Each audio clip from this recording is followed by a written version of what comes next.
Assalamualaikum warahmatullahi wabarakatuh.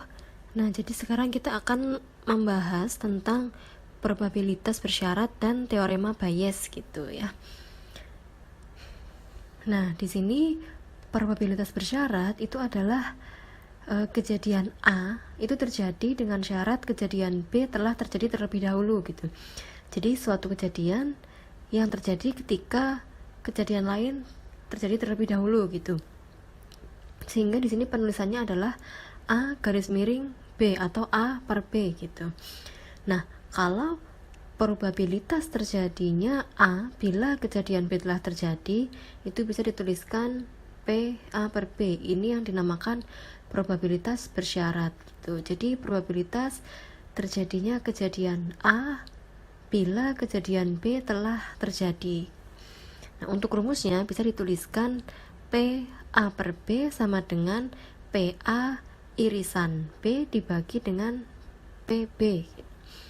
Sehingga di sini nilai PB itu harus lebih besar daripada 0 ya peluangnya.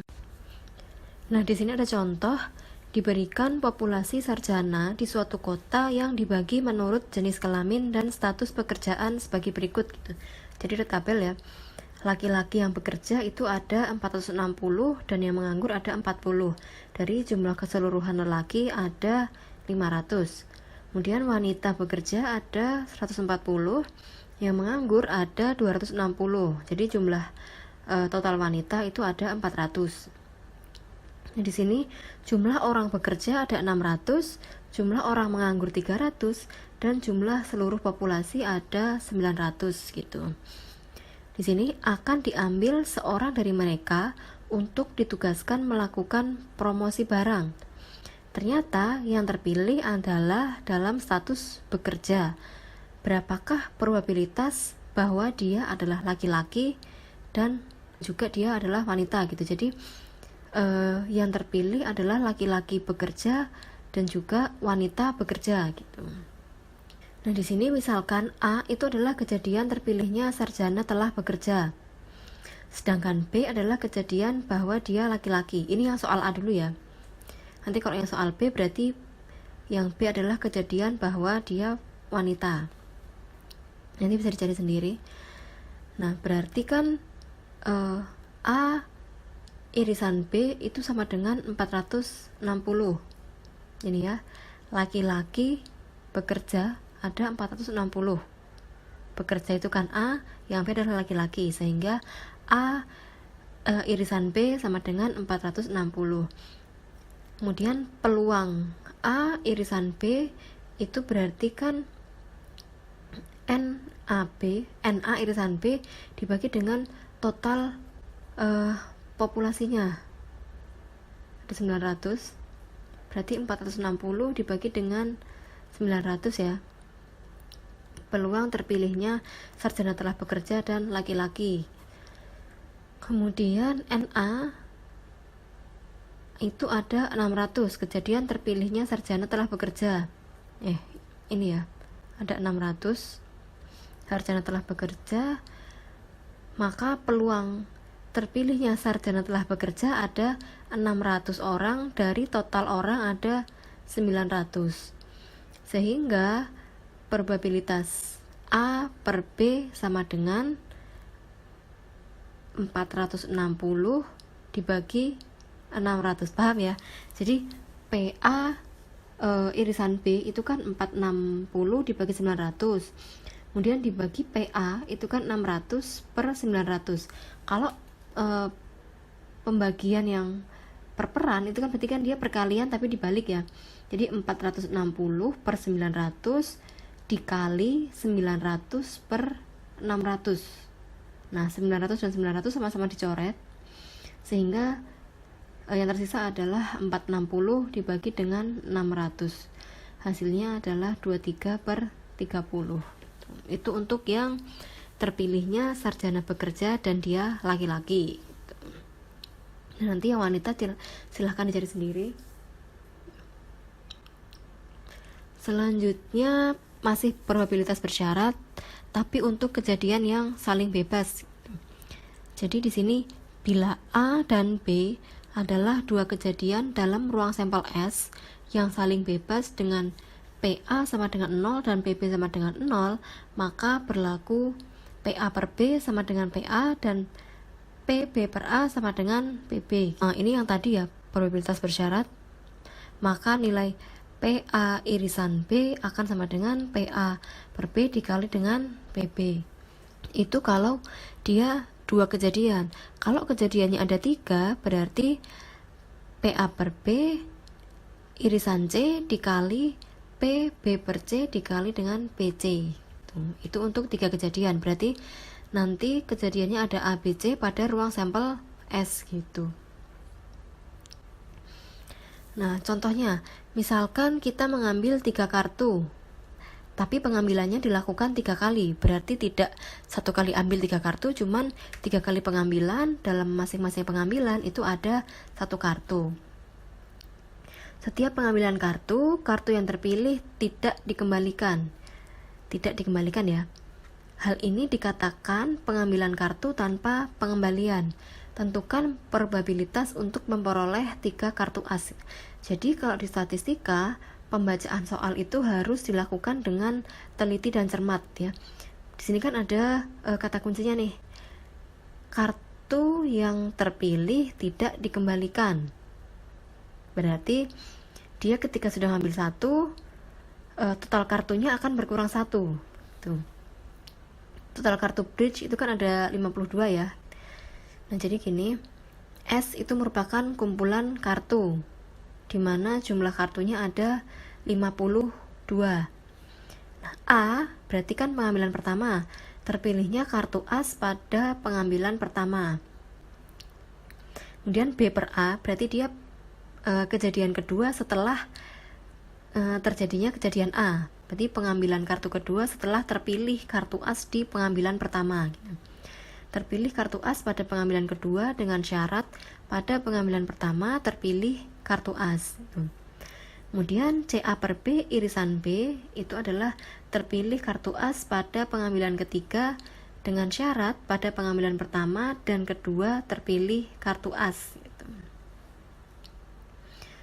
Nah, jadi pengambilan pertama itu kan kartu as itu dalam satu kumpulan kartu dia ada 4 ya, total kartu ada 52. Berarti NA-nya masih ada 4 karena kartu asnya masih lengkap. Kemudian jumlah ruang sampelnya juga masih ada 52, jadi masih lengkap. Kemudian pengambilan kedua itu NB per A-nya tinggal 3 karena satu kartu as telah terpilih dan tidak dikembalikan. Kemudian ruang sampelnya tinggal 51. Pengambilan ketiga, kartu asnya tinggal ada 2 dan total sampelnya tinggal ada 50. Nah, sudah, ini tinggal kita masukkan saja. Jadi peluang CA per B irisan B itu ada 2 per 50. Ini ya, 2 dari total sampelnya ada 50. Kemudian peluang B per A itu ada 3 per 51. Sedangkan peluang A itu ada 4 per 52. Jadi peluang A irisan B irisan C itu ada 1 per 5525. Tuh. Oke, untuk selanjutnya ada rumus Bayes gitu. Jadi pada rumus Bayes ini A1, A2, dan A3 itu adalah 3 kejadian yang saling lepas gitu. Jadi ada 3 kejadian dalam satu ruang sampel. Nah, kemudian ada suatu kejadian yang dinamakan kejadian B, di mana kejadian B ini dia itu ada di kejadian A1, A2, dan juga A3 gitu. Sehingga kejadian B dapat ditentukan B irisan A1 gabungan B irisan A2 gabungan B irisan A3, sehingga probabilitas B atau PB itu dapat dinyatakan PB irisan A1 gabungan PB irisan A2 gabungan PB irisan A3. Nah, agak sedikit rumit ya. Kemudian akan sama dengan PB ini akan sama dengan peluang B ini garis miring ya, maksudnya ya, PB per A1 dikali PA1 ditambah PB per A2 dikali PA2 ditambah PB garis miring A3 dikali PA3 gitu. Atau dapat juga dituliskan Sigma dari I sama dengan 1 sampai 3, karena di sini ada 3 kejadian, dari PB per AI dikali PAI. Itu untuk peluang terjadinya kejadian B. Untuk rumus Bayes itu juga kita akan menggunakan probabilitas kejadian bersyarat. Karena tadi ada 3 kejadian, maka ada PA1 per B, PA2 per B, dan juga ada PA3 per B. Ini semua persamaannya sama, cuma beda di A1, A2, dan A3 saja. Nah, jadi di sini PA1 per B itu akan sama dengan P B irisan A1 dibagi dengan PB. Nah, PB ini nilainya yang tadi ya, yang ini ya. Ini singkatnya ini, kalau mau versi panjangnya adalah ini gitu. Nanti bisa dimasukkan sendiri ke persamaan. Nah, PB irisan A1 itu sama dengan PB per A1 dikali dengan PA1. Nah, untuk A2 sama juga, dan juga A3. Nah, sehingga rumus Bayes secara umum untuk PAI dibagi B atau per B, PAI per B, ini ya, ini PAI per B nanti bisa A1, A2, A3, A4, itu akan sama dengan PB irisan AI dibagi dengan PB gitu. Jadi ini sama saja sebenarnya sama yang ini, cuma karena di sini kan notasinya 1, 2, 3. Kalau yang ini rumus secara umumnya gitu.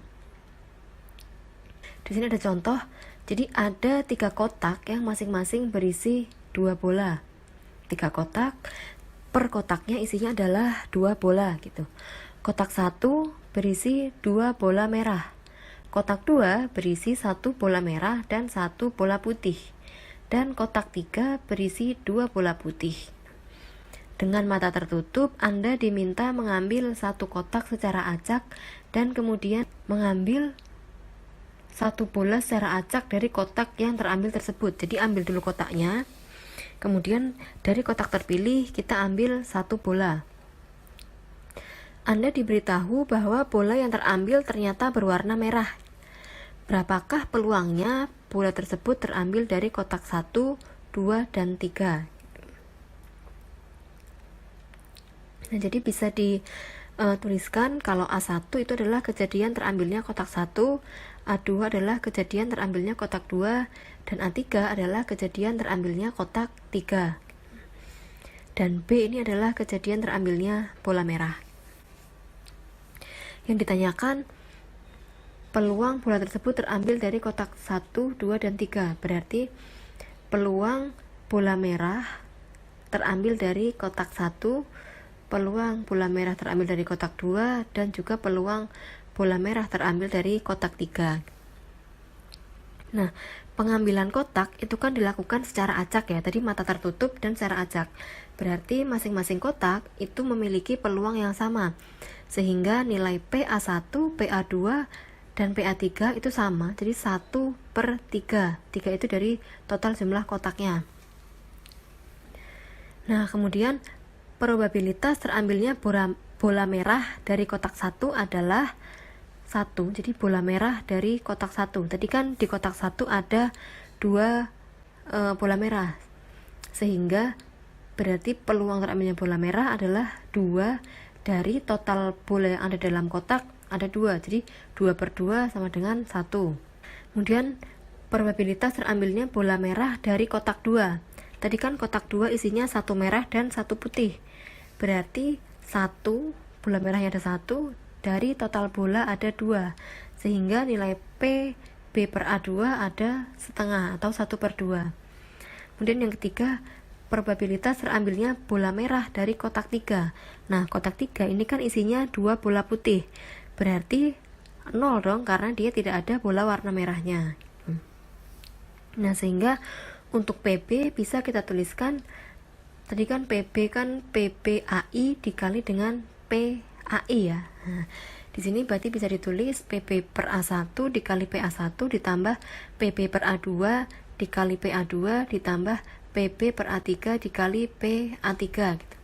Jadi ini tinggal dimasukkan aja. PB per A1 itu 1 dikali 1 per 3 ditambah PB per A2 itu 1 per 2 dikali dengan PA2 nya 1/3, kemudian ditambah dengan 0 dikali 1/3, sehingga hasilnya adalah 1/2. Itu nilai PB nya ya.